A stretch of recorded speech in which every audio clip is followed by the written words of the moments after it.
you know, I have started. This was a scandal. That is the least we can describe in this situation. And I don't know what has been going exactly, but you know, in diplomacy they say, Yeah. if a diplomat says yes, means maybe, and if a diplomat says maybe, means No. no. And diplomat will never say no. So you need. What happens when the highest need- diplomat, the president, is saying terminate? What does that say of our diplomacy? If you don't need to use that terms, we should use another terms. We should do another more diplomat language. I don't know.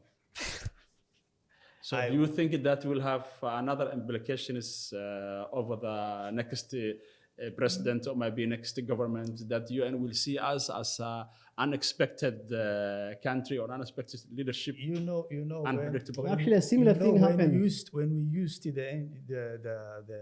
PNG on Haysom. on Haysom. Yeah.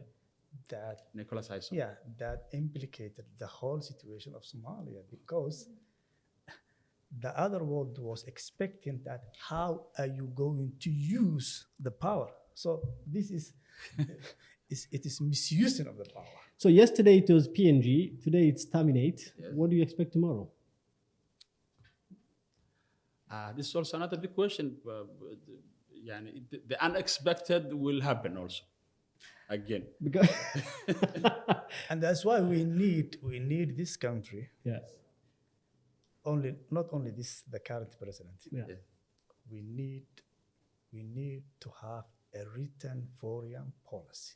True. That is what we're missing, because we cannot drive our foreign policy Based based on one person, One man's two wishes. persons. That This will is never also happen. has to do with. So we need to know Yeah. where are we going.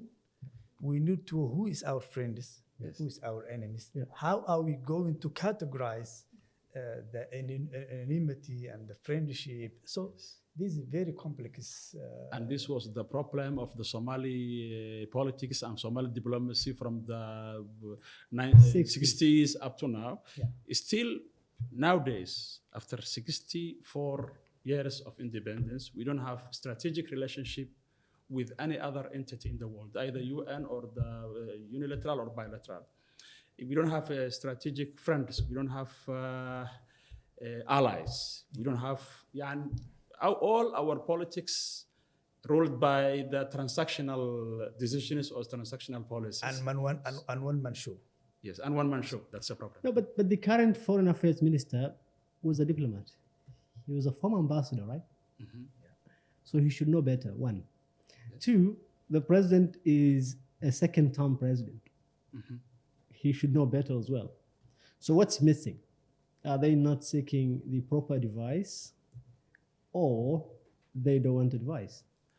Maybe it is lack of coordination, Okay. lack of discussion, lack of properly calculate the consequences of your decisions, either politics or security or any other And things. lack of the institutions, because what we are talking about now, individualism.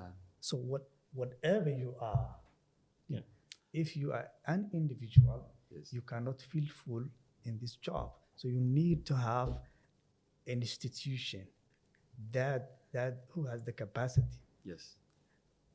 that can be only deliver what we want and how we want it. The other thing also I could mention is the overconfidence. Yeah. And that is a Somali character.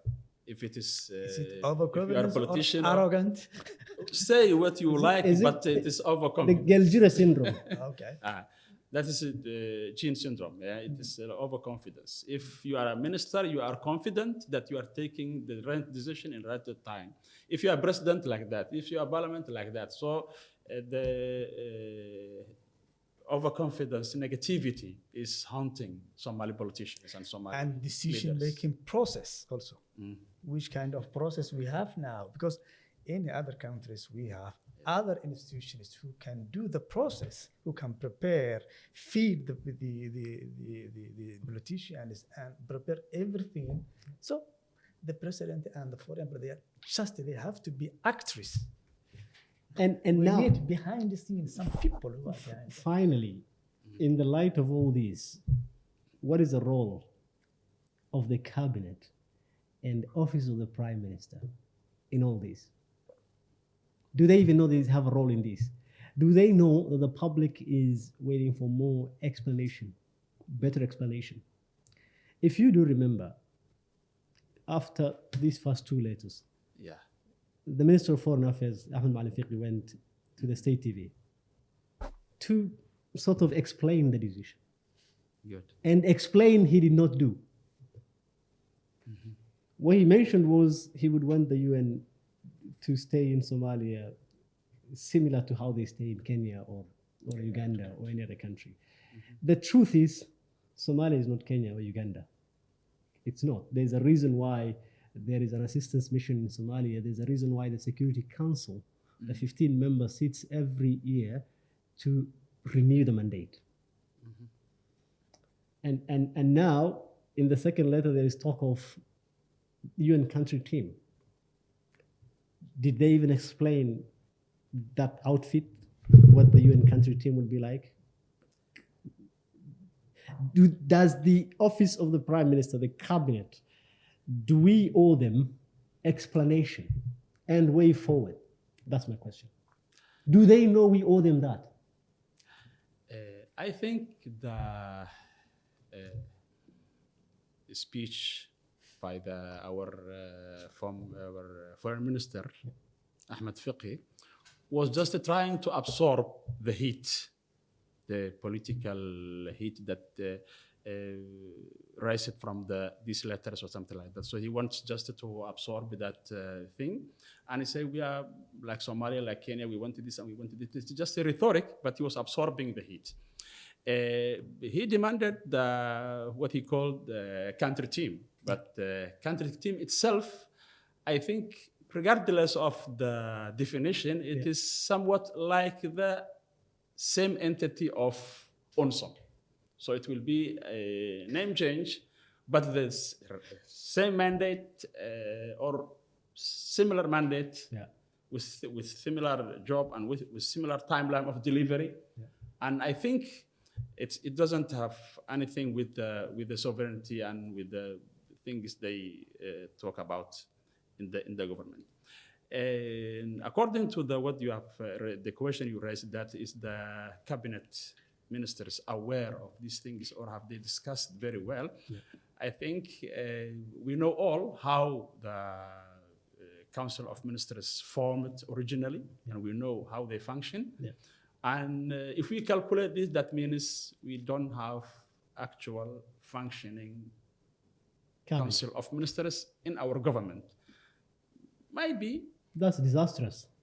That's a disastrous because even how the agenda is prepared and how the debate is discussed, all of these things, and we are all journalists and we know what is happening in the office of the Prime Minister and the hall of the meeting hall of the Prime Minister.